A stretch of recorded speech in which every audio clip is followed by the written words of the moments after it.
everyone. Thanks for listening. Just a quick note. More microphone problems on this episode. I don't know what happened.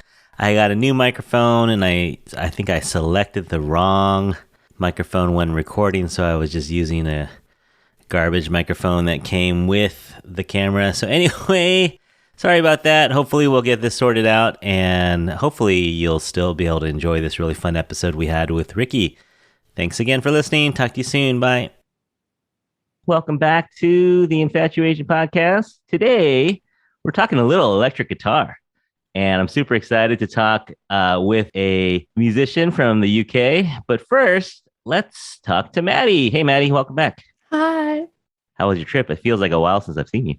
It's good. You Good. happy to be home though? Yeah, Ready for school to start back up? absolutely not. Rikki, so Madison's one of my students. She's a biology student of mine at high school. Oh, okay. Wow. Yeah. So we see each other almost every day, even on weekends now. Oh, man. That's nice. The voice you're hearing is our special guest for today. She is a professional guitarist who is a permanent touring member with Priya Ragu and Martin Smith, who you might know from his band Delirious. She's also appeared on ITV's Game of Talents as a featured artist.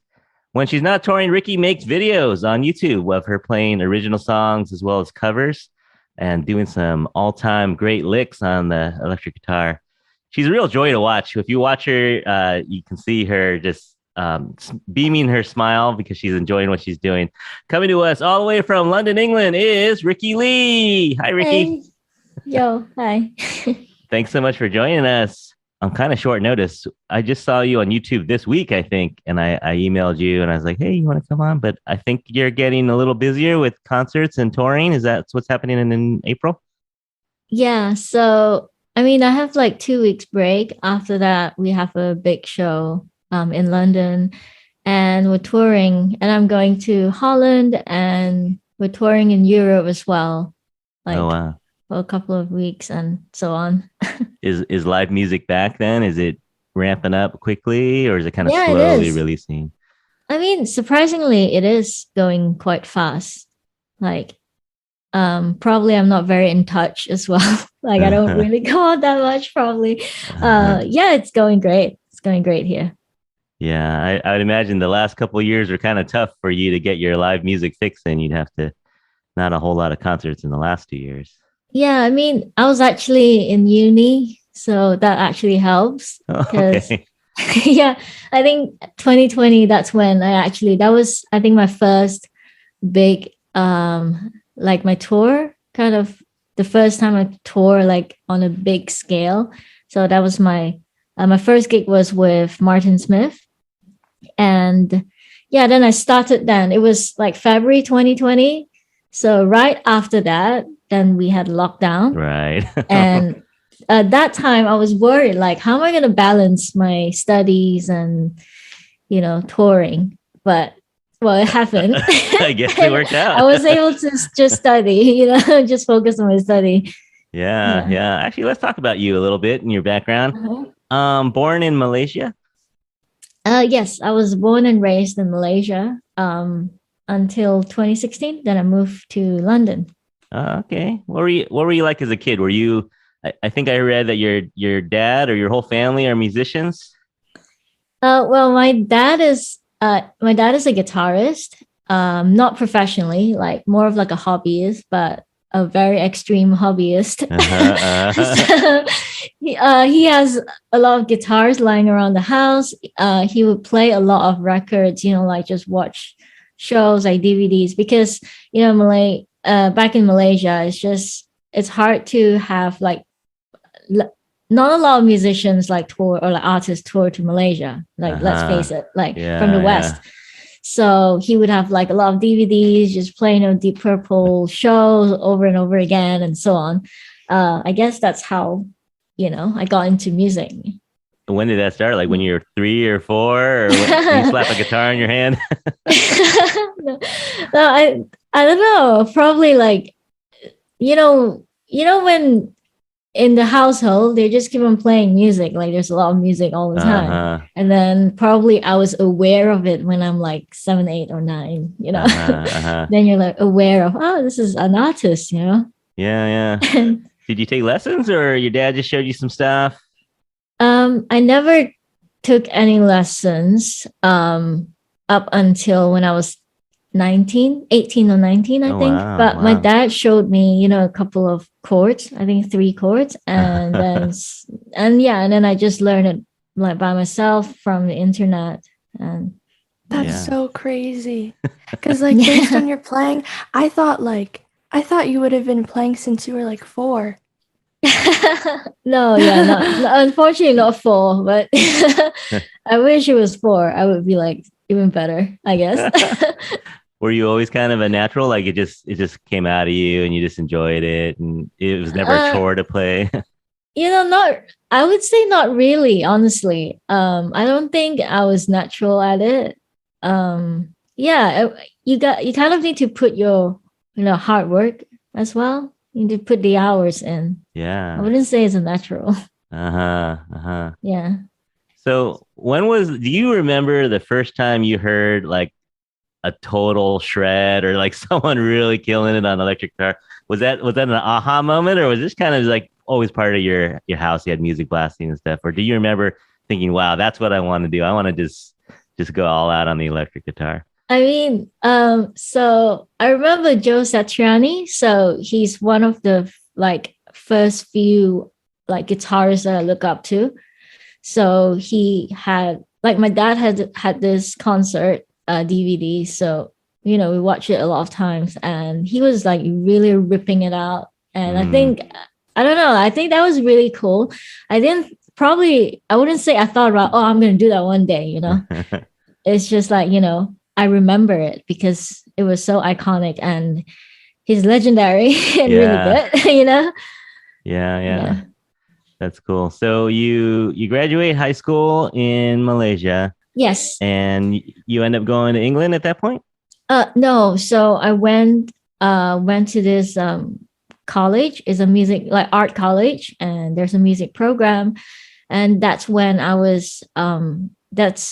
started my journey, I guess. Like, you know, I learned all this really technical stuff.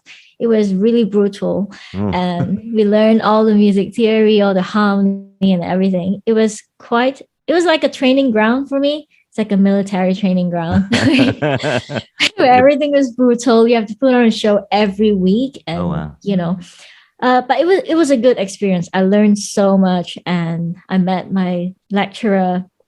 He was my guitar teacher, and he's really inspiring. He taught me a lot of things that I learned, like that I hold on to until now. Like I learned it from him. Yeah. So even though it's a really small college, I think I learned so much from there. Mm-hmm. I learned the most. And that was in Malaysia? Yes, Malaysia. Oh, wow. Yeah. And then how'd you end up in London then? Yeah. So after graduating diploma in music, and I decided I really want to move out. I was like, I gotta like, you know, connect or whatever you call it. And yeah, and then that's when I found a uni here, and I came here and I moved to London. Wow. Yeah. And what are you studying music here in London as well?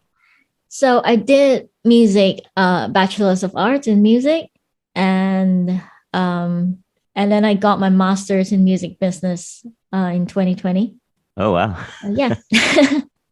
How did you take it upon yourself to like have that discipline? And I feel like it's important to have structure to your learning.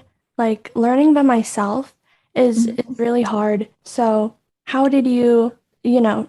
I think as a person, like my character, I think I'm quite a structured person. Yeah. Like I would take everything, I would break down the song or break down the skills, everything in chunks, and really learn it step by step.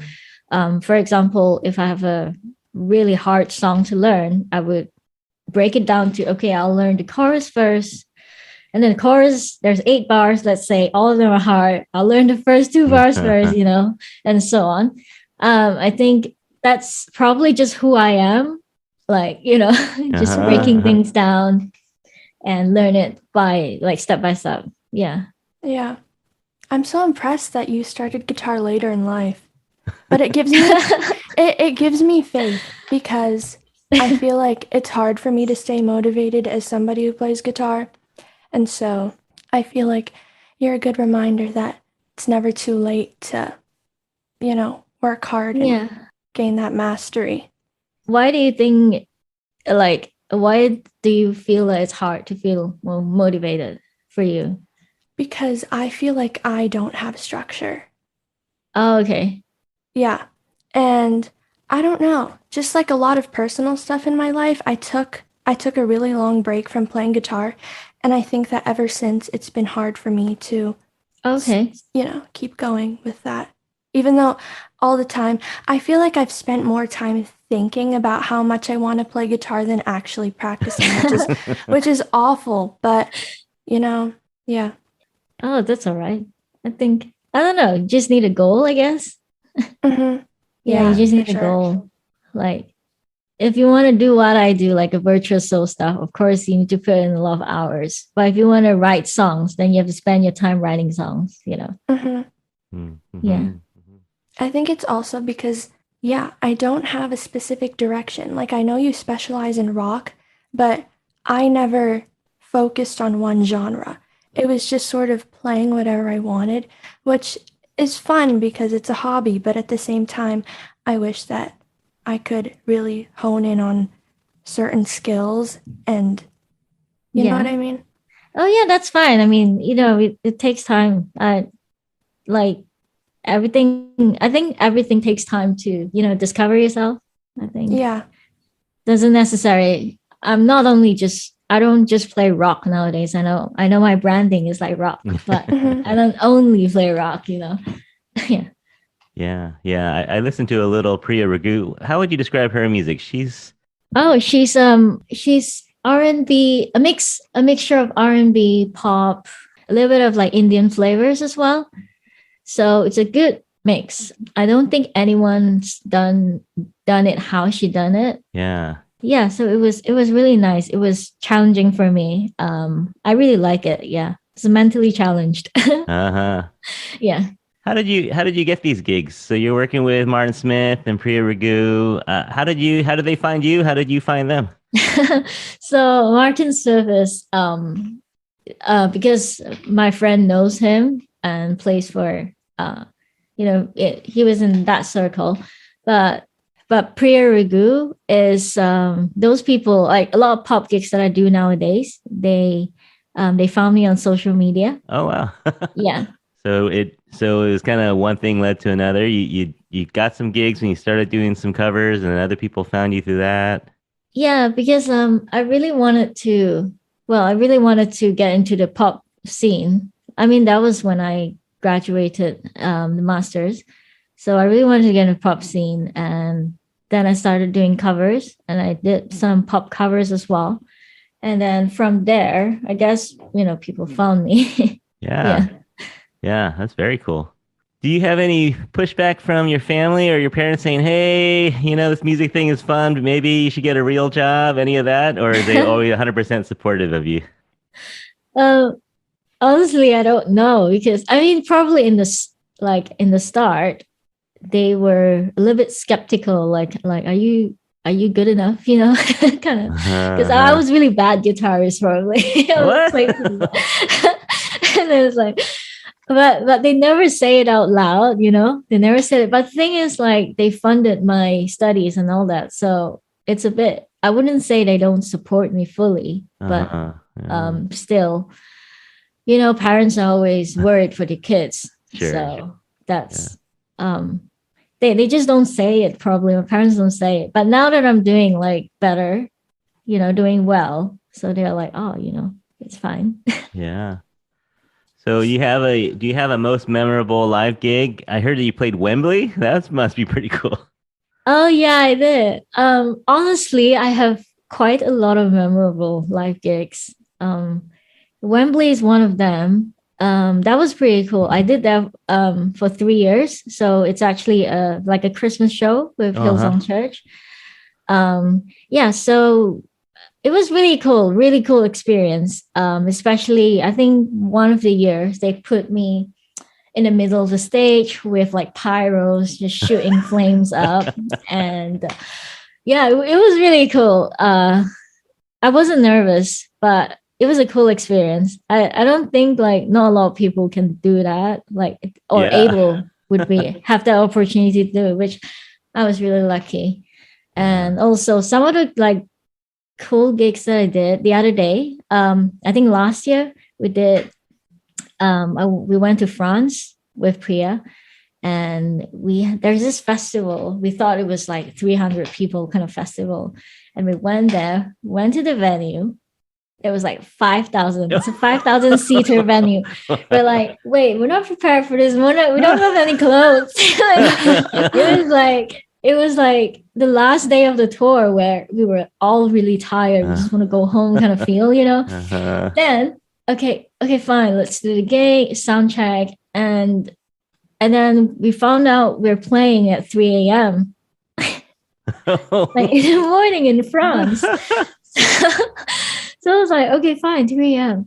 We showed up like an hour or two before. And then they were just playing some DJs, like all the tunes like DJs. So because it's like 12 at night, 1 a.m. in the morning, and where everyone was like stoned and like shouting, just drunk, and it was really crazy. And then we went out on stage and we played. So I started with my opening like guitar solo, and everyone was mad and everyone went like crazy, like shouting, like it was amazing. It was like a rock show, But then when she came out, it was like this pop cultural kind of thing. Yeah. So yeah, it was a really tough gig, but very memorable. Like definitely. That's so fun. Yeah. There's nothing like performing live? Is that kind of the epitome as a musician of performing in front of an audience? Is there anything that can replace that, or is that kind of the only way to get that kind of rush is that live crowd? Yeah, I think for me personally, reaction, like instant reaction from the crowd is really important for me. I find it hard to play in front of internet. Like I did a couple of live streams, but personally, I don't really like it. Yeah. Because it was like, when you finish playing, it's just like just wait. like silence, and then there's just like people typing, yay, amazing. Like I find it really hard personally. Silence. But yeah, live is definitely, I enjoy it even more now. So I guess like a lot of like I'm lucky like to have a lot of good crowd, that we play to a lot of good crowds. Yeah, that's why like I find it really important. I guess, I don't know, it's just probably it's only me that I really enjoy being on stage.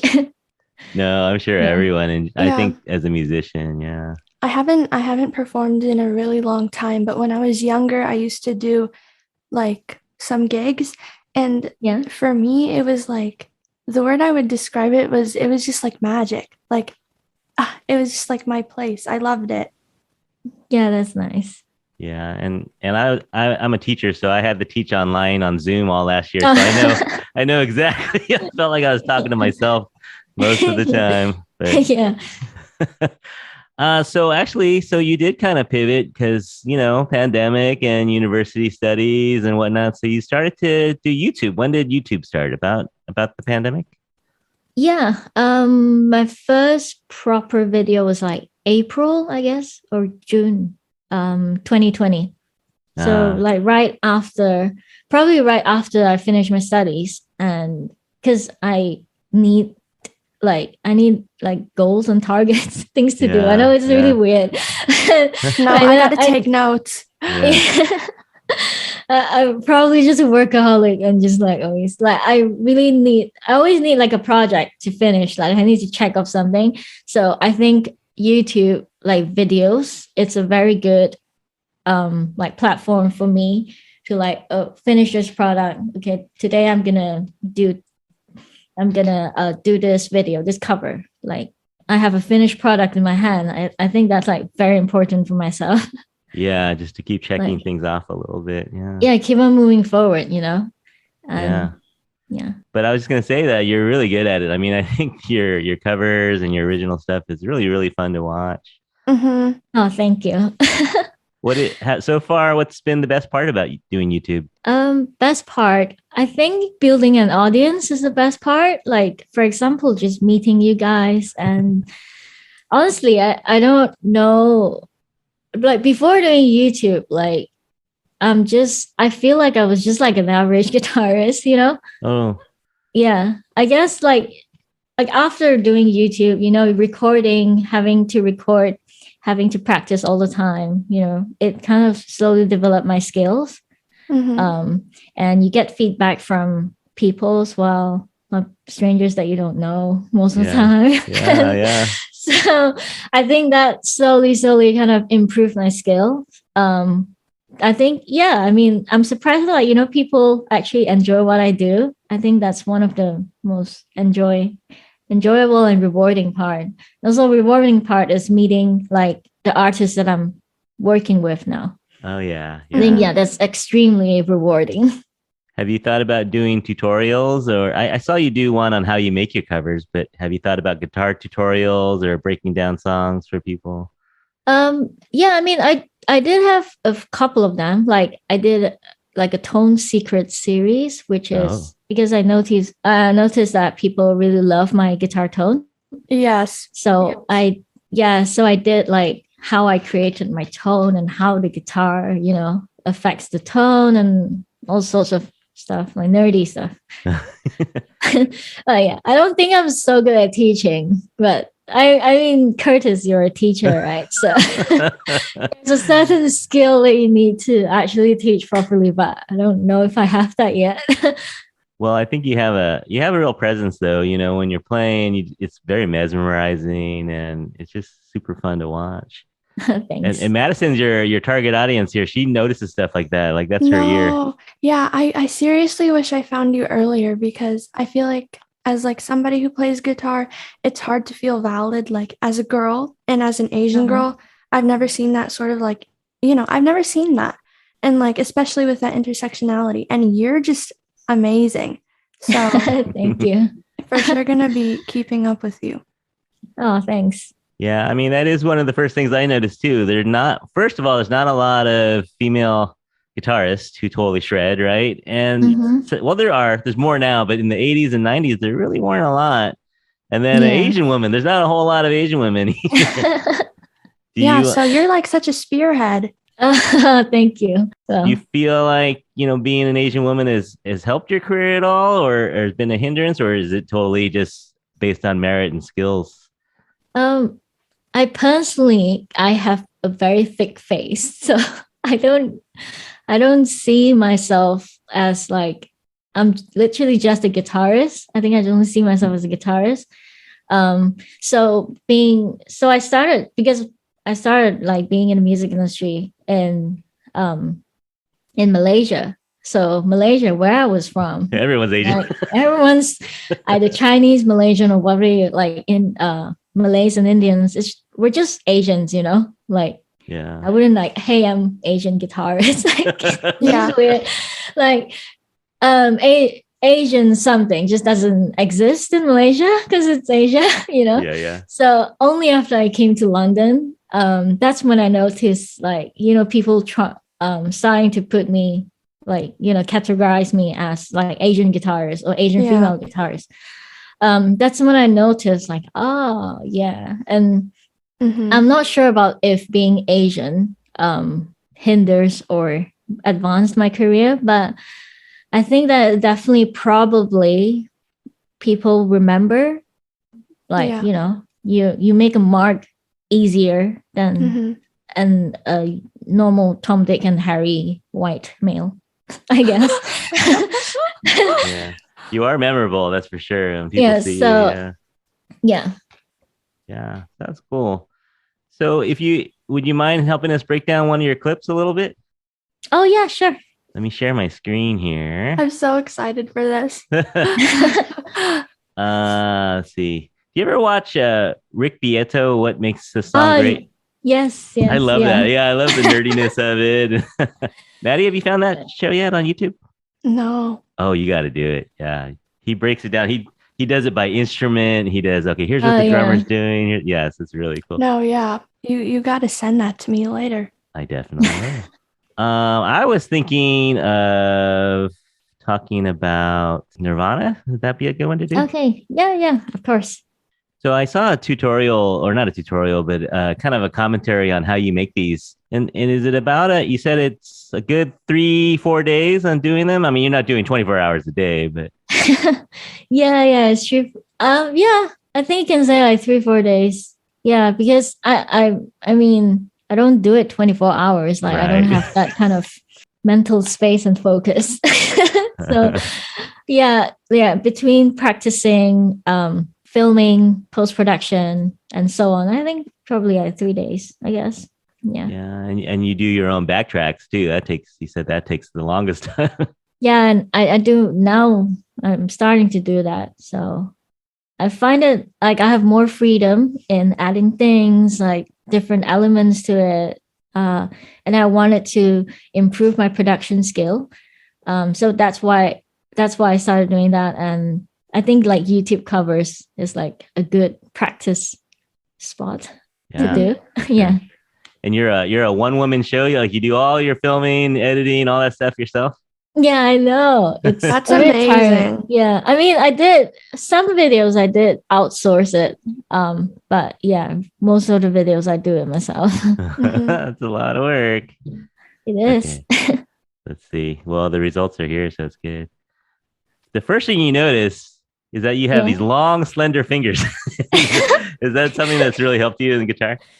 Yeah, yeah. I never noticed it until like one of my friends was like, dude, you have long fingers. I never noticed it, but yeah.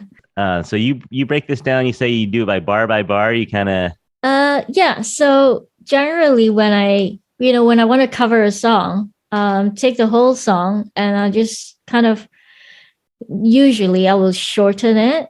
I will chop it down. Like because most of the songs, like there's verse, chorus, bridge, and that's how usually it goes. And I would just make it short, like intro, verse, chorus, bridge, end, or like guitar solo. That's usually what I do. And this song in particular, the intro, I'm not sure if you heard of the actual like original song. Have you heard of it? Yeah. Yeah. So I actually changed the groove a little bit. I actually this song was covered. I worked with this artist called Masterpiece. Masterpiece, yeah. So the producer that he worked with, called TK, the producer, he's a very talented producer. He's only 19 or 20, and he's already got like platinum and gold disc all around like his studio. So he's pretty amazing. But he's like hip hop kind of trap kind of vibe.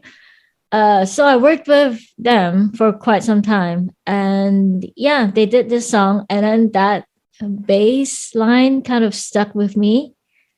Yeah, so I kind of recreated it and changed it up tiny bit as well. And yeah, so I changed it to a little bit funkier, I guess. Yeah, yeah. Yeah. And your riff is a little bit improvised, or do you know what you're doing pretty much when you get going?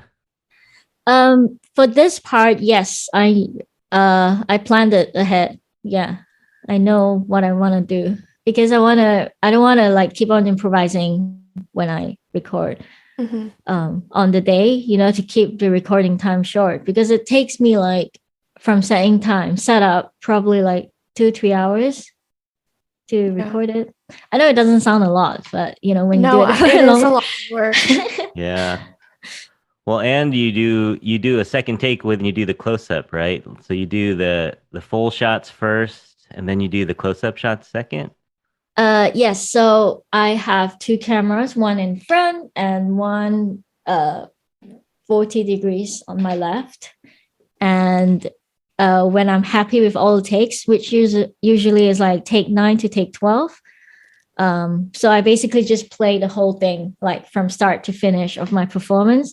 And then I'll sit down and listen to the whole song and then pick and choose which take, which you can do it on Logic, like super easy. Yeah, then when I'm happy with everything, then I'll take the close-up shot that you see, which is a mime. Yeah. What secrets do you have for someone trying to build their speed up like that? Is that a little bit of your trademark? Is the super fast licks? Is there any secret to getting faster, or just practice? You got to put the hours in. There is a secret actually. I learned it from a lecturer back in college. So of course, if you want to build up speed, of course you need to practice. Of course you need to build your speed over time. There's no shortcut. But let's say when you have a really, really, really fast lick where you want to learn it, but you can't reach it. So what you do, you kind of hack your brain. Basically, you use the metronome. Let's say it's the original tempo. Let's say it's 200 beats. And whilst practicing it, you turn it up to, let's say, 250 or 300 if even. And then try to play that part for a long period of time, like a lot of times. Then eventually when you turn it down, your heartbeat or your internal system, the rhythm system, you kind of feel it's slower. Yeah. This is what I do. Yeah, it is. It really works. Like, even back when I learned this Flight of Bumblebee, like I tried learning it. I just put it up, speed it up, and then put it down again, and then I can eventually I can play it. Yeah. So yeah, you just need to hack your brain a little bit. Yeah. You're like, oh, this is super slow now. Yeah, exactly. Yeah. That's cool. And is this your favorite guitarist, or what's your favorite axe? So this is actually a Seth Backus guitar. Oh. So he's from Cornwall, in UK. He's a UK based guitar builder, and a lot of his guitars were not a lot of his guitar. No, one of his guitar actually, the one that he built, he won a lot of awards from Guitarist magazine. So he's actually quite well known in that, like the guitar scene. He saw my cover, one of the cover, November Rain. Yeah. So he saw that cover, he loved it, and he wanted me to try out his guitar. So he sent me that guitar. Oh, wow. Yeah, he built it for me, and then he sent it to me and asked me to try it out, and let me keep it for a bit. That's awesome. How many guitars do you own now? Are you up to a dozen, or? I mean, I have a couple of them even back in Malaysia as well. Yeah. And cool. Fender Meteora recently, like Fender sent me Meteora guitar, the new model Meteora. Yeah. That's another advantage of being on YouTube. These what a dream. Yeah, just sending you stuff. You get free stuff. Very cool. Very cool. Let's see. Do you want to break this one down more, or you want to do a different one? Oh, sure. I mean, in the, I don't know, middle part. Yeah, let me know when you want me to pause it. Oh, maybe the chord. Yeah, this part.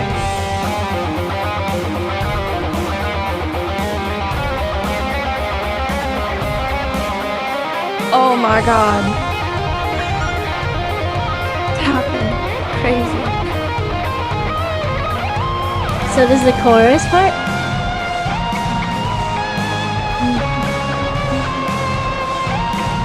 And this little bit. Yeah, so this part. Yeah, okay, you can pause it. Okay, so this part, I copied. So this like pop. There are a lot of pop songs that do that, like pause on the first beat and start on the second beat. I loved that. Yeah, so a lot of people do that. Yeah, because I listen to a lot of pop songs nowadays, so I guess that's some of the influence. Then you see me like I mix a lot of elements, and the phrase later on, the da da da da da, that part. I'm quite proud of that part. It's really interesting because I didn't want to just do what normal people do, I guess. Yeah. Or do something that's unheard of. I mean, I can break down the theory part behind it, but I don't think it's of interest. You just need to listen to it. Yeah. Yeah. The middle part after this, which is. Yeah, that's cool. Let's go a little more.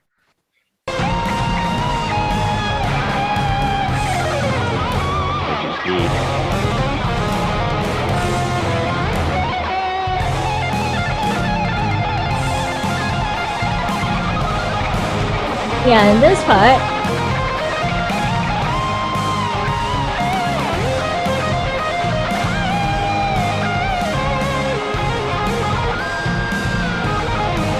yeah, so right there, a little bit like that few 10, 20 seconds. Yeah, I think those parts were improvised, if I'm not wrong. Like, I just have this idea, okay, I'm gonna kind of do this, and then kind of do this, and then do this, and then I'll end on this note. That's basically what I think of. And yeah, then during like, when I sit down and pick and choose the takes, that's when I pick the ones that I like. Yeah. Yeah. When you're actually arranging it though, how do you start with that? And like, yeah, just like what's your process? Do you like click record on your phone and do like some improv and then go back and see what you like, or do you have like a direction and you just put it on paper? Basically, usually I would have the rough arrangement in my mind, like, okay, verse, I'm going to go to chorus, and then I go to bridge and so on. Then I would work on the part that makes sense the most to me first. For this song, it's the chorus, the da da da da, that part. So I did that, and usually my flow is just, let's say from the chorus, I work from the chorus, and then like I would think, okay, how can I link from the verse to the chorus? Basically, all I do is kind of link things up. I think that's where the interesting part starts, like how you link it, because you don't just play from a really low verse and suddenly just jump up. So I have a if you noticed, if you if you listen to all my covers, you can find all the link. I would play from low and then play something to high, and then when I go high, I'll play something to go low. Yeah, that's how I link everything up. I saw that, I forget, I'm blanking out on what song. One of your early covers, you rewatched it and you said you would do things a lot differently now. Do you remember which one I'm thinking of? I can look it up, but no, maybe Ragu like Hurricane. No, yeah, exactly. Is that? Oh yeah. And then that was one of your earlier ones, and then I think just recently, did you rewatch it and say, "Oh, I would do things differently now, so differently now." Yeah. It was, so that is actually my second cover. That was my actual like kind of proper cover video. Second one, Rocket Like Hurricane. Back then, it's my first, like, I just started. I was just like, I don't know what to do. I don't know how to rearrange songs. I'll just play, but yeah, I found that it's just shred throughout the whole song. I find it wasn't as interesting. It was just like, here's the song, here's the licks that I know, here's the speed that I know, and ta-da. But yeah, finally that video funnily did really well. Like it was reposted on like in a blog in Spain, and it did really well. It generated a lot of traffic, and then I was like, why this video? Why not other videos? But yeah, no complaints, Yeah, you can't control what goes viral sometimes. Yeah, I mean, I wish I would have done something differently, but maybe shorten the song a bit and then put more of it like a story to the song, rather than just, here's the lick that I know. Here are the licks. That's it. Well, I guess that just shows that you're growing. Yeah, you're just, as a musician, as a videographer, all that stuff. Yeah, definitely. So very cool. Do you have advice for someone who might be getting started into music, and especially like on the social media kind of level? What advice would you give to someone like Madison who's kind of getting started out, wants to get her voice out there? What sorts of advice would you give to someone getting started? I would say, like, get used to like keep on posting yourself on social media. It's so important. Like I can't like say that enough. It's so important to put your work out there. Because now, you have a normal job, you write your resume, you show your portfolio or so on. Social media is kind of a way, like you show your portfolio, show your work, show what you're about. Especially as artists, as musicians, that is even more important. And most of all, a lot of people hang out on social media, be it Facebook, be it Instagram or TikTok. I don't know. I think it's a really good place to get noticed. There's a lot of different stuff on there now, so yeah. Yeah, definitely is a good place. And I think I would say my number one advice is just keep on showing your work. Like it has done me so well. I got all these gigs, I got all the free gears, and it's just a really good practice to grow a thick face as well. Was it terrifying at first, or were you worried about haters and trolls, or was it pretty seamless? Or honestly, I wasn't worried about haters or trolls. I generally just don't care. I was like, but yeah, recently, like when I was like kind of blowing up ish on Instagram, there was quite a lot of like creepy guys. Oh, yeah, I think that was that's when I'm very careful of my private life, like even more so. Yeah, that's the danger of it. Yeah. But yeah, so you've been doing well. What's next for you? You're gonna keep touring with Martin Smith and Priya Ragu. Do you have any other plans coming up, or just getting some live concerts under your belt this summer? So we have quite a lot of dates this year. So I'm going to keep doing that. And whilst doing that, I'm gonna keep on working on my YouTube channel, growing my following, growing my portfolio and my skills as well. And one little tiny dream that I have is to like release another EP. So I want to like produce it myself. So that's why I'm doing all this backing tracks and work, just to hone my craft. That's my tiny dream. So I'm working on it. Yeah. And you have some on Spotify right now. It was those are my old. That was like 2016, 2015, probably, like years ago. Yeah. So I want to do something new. Yeah. Great. Well, let us know whenever you do. We'll mention it on the podcast and let people know that it's coming out. Oh yeah, definitely. Yeah. Definitely. I'll be waiting for it. Truly. Yeah, you have a fan in San Francisco for sure. Yeah. We do a little segment here. I'll explain it to you. It's called Do You Have an Infatuasian? And so an infatuasian is just anyone that you might admire in the Asian community. Could be someone you know or someone you admire from afar. Rikki Lee, do you have an infatuasian? That's funny. I don't know. I guess like Simu Liu. He's cool. I admire how he's really active in voicing out for the weak, I guess. Yeah. Like he's very active that's a very rare thing that a lot of people are scared to speak out. He's not afraid of that, and he seems to be a very nice guy and honest. And he's currently, I think he's in London. I hope I can bump into him. Yeah. Sure. I don't know. I think when I was in America last, like a few weeks ago, 2 weeks ago, he was in London. I was like, oh crap. But yeah. And now I think he's back here. I'm not sure, but yeah, he's nice. And I watched some of the YouTube creators, like some of the BuzzFeed. What's her name? Like Inka Lam. Oh yeah. Yeah. They're a really fun bunch. And Steven, and yeah.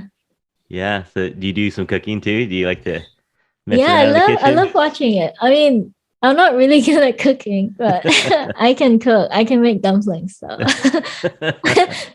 That's all you need. yeah. So where's the best Malaysian food in London? Do you have a spot, a hole in the wall, or another spot?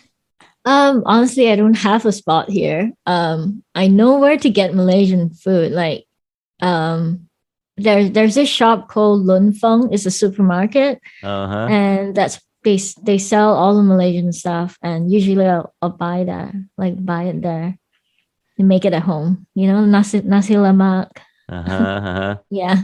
I recently got to know this chef. She's Malaysian as well. She won MasterChef UK or Oh. yeah, so she won that. And then there's one year where they got all the previous winners and another contest together. And then she won that as well. Uh-huh. Oh my God. Yeah, and then I got the cooking books, like a Malaysian cooking book. Like, yeah. I mean, cool. it's a bit complicated, like all the flavors. I was like, no. Yeah. Yeah.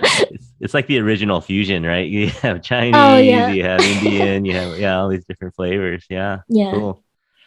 All right. Well, Rikki Lee, thank you so much for coming along with us. That does it for our episode here. Everyone out there, go watch Rikki's channel.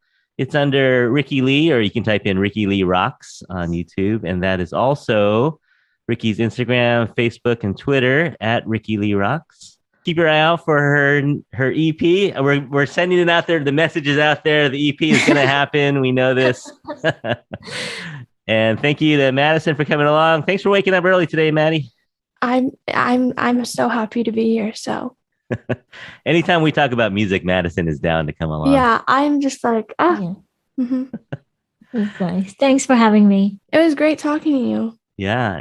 And thank you everyone out there for listening too. Did you learn something? I hope you did. So go learn some riffs. If you want to email us or get a hold of us, you can get a hold of us at infatuasianpodcast@gmail.com. And you can follow us at The Infatuasian Podcast on Instagram or Facebook. I'll put all of our details in the show notes, and you can get our podcast wherever you get your podcasts, whether it be Spotify or Apple or Google. Just look us up. You'll find us. But on behalf of Rikki, Madison, and myself, we hope that you're all happy, healthy, and safe out there. We'll talk to you again soon. Bye. Bye. Bye. Thank you.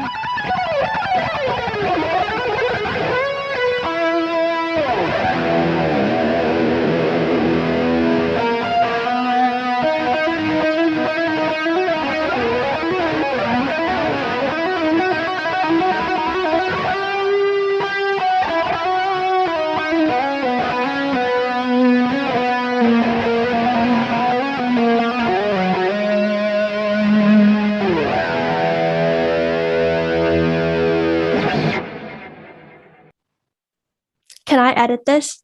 You want to do this one? Mm-hmm. Well, it depends. When are you? No, I don't need it. Yeah. Because we're backed up. If we get the Yeah. Tristan one, we got a lot. Oh my God, I'm not even gonna lie. I didn't even do the bunny one yet. Yeah, we got time on that one. You got Which one do I do first? I think Bunny first. Mm-hmm. Dude, I missed something is going on. I got this new microphone. I was like, it sounds a little weird. I'm not gonna lie, but I was too scared to interrupt you. It's like really Loud, right? Yeah. Yeah. And also it's just like, yeah, your other one was better. No, I know. I got to figure it out though, because I don't know, because it's like I turned it all the way down and it's still like clipping. It's clipping. It's red on my Audacity. That's not good. That's super not good.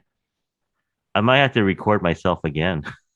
No. I don't know. You can't. It's so bad. If you had Pro Tools, you could declip. No, I don't think you can decode this bad. This is really bad. Really? Yeah, it's like bright red. Uh-oh. I know. She's so great, huh? Like she's super fun. I really like talking to people like that, but I feel so bad because it's so hard I think it's hard for me to articulate myself sometimes. Like I want to speak more eloquently. No, I think people get you. I mean, Well, I mean, I think you'll get better and better, don't you think?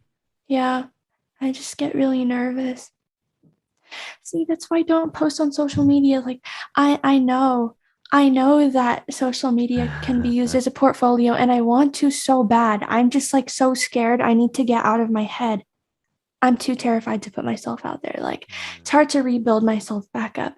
I think I think I can do it. I just need to take a deep breath. Yeah. Yeah. She seems pretty fearless, huh? Rikki seems Yeah, really she like, does seem so fearless and I admire that. I admire her for that so much yeah. because I'm just like total opposite of that. Mm. Because, I'm like an unconfident person, but at the same time, I feel like I do have stuff to show. Like, I'm sure, like, at least one person would maybe enjoy it. All my friends are like, Madison, you got to post, you got to post. I'm just like, I'm so scared. I'm pretty sure more than one person would like your stuff. I think it's I just, would hope so, are you worried about people not liking your stuff? partly, but I think, see, I wanted to ask her this, but I was too scared. See, it's just like, Jesus Christ, Madison. Like, get yourself together. But so I was going to ask her. I feel like every artist, most of them, well, I don't know about her because she seems like you said, fearless. Like she seems like she's the coolest, right? Yeah. But I feel like everyone's their own biggest critic. And I will tear apart anything I do. And because of that, I feel like people are going to do the same because if I hear it, they can probably hear it. I don't know. I feel like my thinking is sort of irrational, but like at the same time not. But Well, when you're small and just starting out, I don't think the trolls really care about you, you know. well, of course, but at the same time, I just don't want people like being like, "Oh my God, she literally sucks" in their head. Like, what if people tell me I'm good and I'm really just awful? I think there's gonna be people who will pump you up no matter what you produce, right? Exactly, and I need people to be honest. I No, need but people I to be think there'll like, be enough, you'll know eventually. Of course, your mom's gonna like it, right? Your best friends are gonna like it. But I think when you start to get strangers commenting or you start to get people that you don't know, like with this podcast, my friends are like, "Oh, that was a great episode" or whatever. But then every so often I'll get an email from a stranger, or we got a on Apple Podcasts, I got to shout out this person on one of these episodes. I forget her username, but I don't know who she is, but she gave us 5 stars and left a review about how she loves the podcast and she just listened to the first few episodes all in one day and she can't wait to listen to more. And I was like, oh man, that's cool. she's trying to get that dollar. I know, yeah. Well, Bunny did that. Bunny left a comment. He was like, I want my dollar. But yeah, so that I mean, yeah, but I don't think anyone's going to come at you super hard at your age and, at your level. I really don't know what's holding me back though, because I really feel like I'm not really scared about like trolls. Like, I don't know. I just feel like I'm really scared to take that leap. So, how did Mm. you do it? Like this, it's Yeah. just like Well, starting a podcast during quarantine, and now we're talking. Like, you've only been doing this for so long, and you're an AP bio teacher. So, to be doing this, was that like a roast? I don't a know. little bit, a little bit. I'll take it. I know what you No, mean. I know I'm what just you mean. saying it's so different from what you do on a day to day basis. So, Yeah. how did you do that? That's Well, crazy to me. podcasting, there's not a lot to lose because if they don't like you, they're not going to listen to you. True. But I feel like to put yourself out there in any capacity is just That's like true. I look at that like no matter who does that and I'm just like I wish I could do that. Mm. Actually, I feel like singing is a little bit more hard to get No, it yourself out is. there. It's so vulnerable because it's like you only have one voice and it's yours. If people think it's annoying and it's like, Mm. hey, then I can't sing anymore. That's Yeah, how it but no, feels. I mean, I there's mean, always going to be people that you don't like, right? You go on for YouTube, sure. you can say, oh, I don't like that guy, but just move on, right? And I think there's someone for everyone. Yeah. Hopefully there's somebody for me. Yeah, I mean, having never heard you, I don't I know. know. See, I really gotta. We gotta do it on the pod. I think we gotta do the Madison show. I never know unless I try. Okay. I gotta get this mic thing figured out. I'm so mad. What mic do you have? I got a Shure. I got it's actually an expensive mic, but I saw your headphones. I was like, slay. Oh, the Sony's upgrade. Yeah. Well, I have these for editing and stuff, but I don't like to wear them for the show. But my other ones are upstairs. I was super late this morning. I was like, oh yeah, interview at 9 sounds good, and then I wake up at 8:30. I was super late. I was literally like a minute late, and I don't like to be late. I'm so sorry. No, it was fine. I was figuring out her sound level. But honestly, I give myself a break because I just got back yesterday. But you know what I did? I went to the Grammy Museum and it was so cool. I was in heaven. I saw Taylor Swift's outfits and I just you get to see like hard copies of like the original lyrics people wrote. I saw her music's lyrics and I was like, oh my God. And like BB King's performance suits, Michael Jackson's costumes are just so good. They're so sparkly and shiny. And then they had a Peggy Lee exhibit. And I love Peggy Lee because it's great. So exciting. And I saw Nat King Cole's the letters he used to write to his wife. And it was just like, God, so cute. So you got to save all your stuff, Maddie, all your notes, all your scribbles. I know. Someday. You never know. And then I went into the Clive Davis Theater and I was like, can't believe Taylor Swift was there. Yeah. I can't believe so many legendary people were there. That's cool. Hopefully I can be there one day. I mean, you never know. Is that in Hollywood? Where's the Grammy Museum? Downtown LA. Yeah. I'm not sure, but I loved it. It was so great.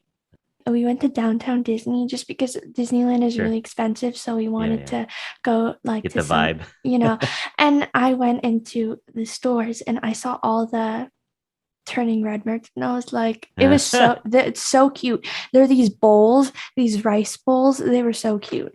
But I was just like, oh my God, I can't believe I'm going to be talking to an actor from here. So cool.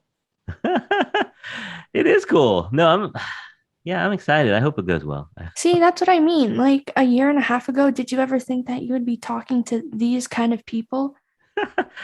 No, honestly, I thought it was just going to be me and my friends talking about pho or something. Do you think we should do less interviews and more like just talking now? Or what do you think people like and what do you enjoy doing? Because personally, I enjoy talking to people, but this is not my podcast. Yeah, it is. Absolutely not. It's at least I'm just a little guest. At least 30% yours. No, I mean, I think of it as your podcast too. So, what would you like the interviews? Nice. I like the interviews, but you're really the boss here. If you like doing like chill things with your friends, you should do that. Just whatever you like. We haven't, honestly, we haven't done it just my friends sitting around. We've been doing interview after interview after interview. I think you should do a sit down one. I think the only reason why we're doing so many interviews is to like build ourselves. And I'm addicted to it. Me too. I'm just like, oh, cool person, because I love it because I can learn so much from everybody. Like I sincerely love talking to everybody because there's things I can take from everybody. But I just random. I think that's fine. I think it's been fun. Yeah. I think it's just like I want the listeners to be like, I mean, I don't know if we have any like consistent ones that are like not just our besties, but I want them to feel like satisfied and because I feel like there's something special about having your friends and doing like a little chat. It's like the listeners can feel like they're in the friend circle and it's just like more intimate. Yeah. So but no, I'm totally addicted though. Whenever I see someone on YouTube or I see someone in the news, I'm like, we should get them on the show. Like every time I see someone, like Rikki Lee just came up and I was like, yeah, I'll send her an email. I didn't think she'd get back right away. Yeah, I think just like try to look at it from the outside. If like this podcast I was listening to like started off small and then started like just doing interviews, I feel like I'd be like, stick to your roots a little. Like, you know what I mean? Bring it back down. So we had a really, like, this one coming up on Wednesday. We had a really fun time interviewing this guy, the author from the Vietnamese experience book. He was really funny. Mhm. He didn't know. I gotta cut this up and put it on a reel. He didn't know that Asians were good at math. What? Because he was the only Asian in his school, and he wasn't that good at math. And then he read that Asians are supposedly good at math. And he's like, wait, what? Wait, I feel like it would be the opposite because since he was like totally the minority, I feel like people around him would have put that like, you know. I guess they didn't know either. I don't know. Where did he live? Carlisle, Pennsylvania. Pennsylvania. Yeah, like in the middle, like a farm country. Oh, well. So he had no clue. And so I just thought that was hilarious. So he kind of discovered that on his own that, oh, I heard Asians are good at math, supposedly. That's so funny. That's super funny. Yeah. So he was really good. And then the one with the woman that wrote that baking book from Subtle Asian Baking, that was I didn't know she was that big. Yeah. No, we collaborated on a Facebook post and then that one just blew up. Really? How much? Like whatchamacallit, thousands of views. That's good. Yeah, for us. I mean, I don't even know why your zombie video. I don't know either.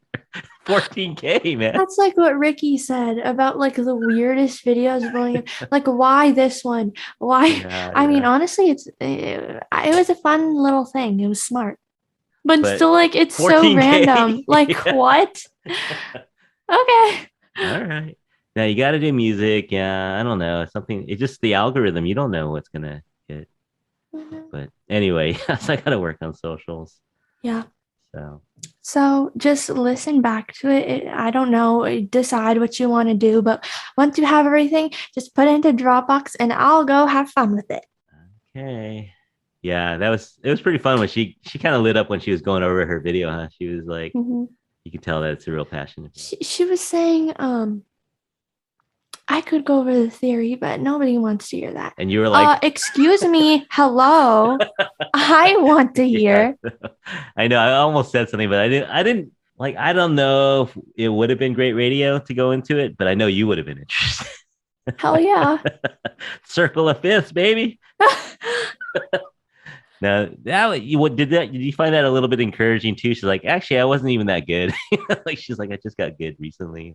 Yeah, but she's probably just saying that. Yeah, well, she had to be a little bit good to think that she could do music college, right? Yeah, I'm just like, how did she get so good so fast? Yeah. I mean, honestly, it's really encouraging to hear about people who started music late in life. Yeah. Because like my guitar teacher didn't start playing until he was 17. I'm still 16, so he didn't start until he was after me. And he's just great. Like, I look up to him so much. Yeah, that's cool. So, yeah. Anyways, I'm going to go see my dog now. I haven't seen her in 5 days. She just got home. Oh, literally? Well, not yet. I have to text my mom and tell her to come back in the house. Oh, they're all out in the car? Yeah. Oh, what? I know. I don't have any place in my house to record, so I'm always like, guys, you got to be quiet. All right. Well, go say hi to your dog. And I'm so excited. Okay. I'll see you Monday. No. Yeah. Bye. Bye.